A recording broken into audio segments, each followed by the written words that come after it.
Last week we talked about Philippians 13. I told you about my teacher that sat down and showed me something.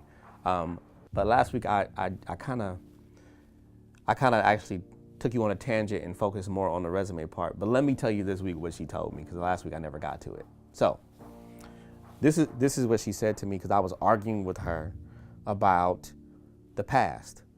In the scripture, Philippians 13:13, it says, Paul says, I'm forgetting those things that are behind me, right? And so we use that passage as preachers, teachers, whatever title we hold.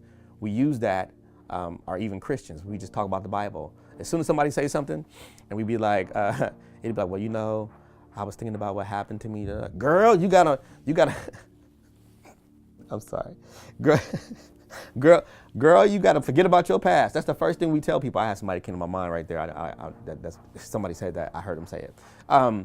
We want everybody to be like, forget about what happened to you. Forget your past. Forget this. Forget that.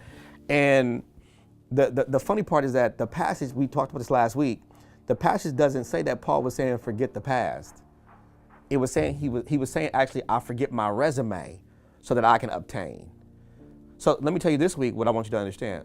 Jesus actually wants us to look at our past, but he wants to be the person that leads us through the process of our past. So you can't go look at your past by yourself. He's saying, let me prompt you in prayer. Let me prompt you. Hey, have you ever been reading the Bible and you read something like, a soft answer turns away wrath? And you read it and you think, wait a minute, I think this is the reason why I'm always getting wrath, because I don't have soft answers.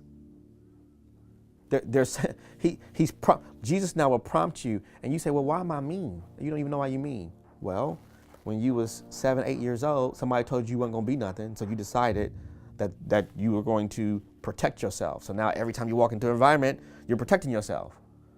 But while you're reading scripture or while you're praying, Jesus says, hey, can we go deal with that real quick? Can we go deal with this piece of it? Can we go deal with whatever you're dealing with? He'll allow that thing to rise up in you while you're in his presence so he can lead you to deal with your past. Can we please stop using Philippians 13:13 to tell people, forget about their past? That is not what he's saying. He's saying, hey, listen, forget about your resume. Go deal with your past so that we can actually move to the present, but do it with Jesus leading. This is Pastor John DeCure, and this is Monday Movement.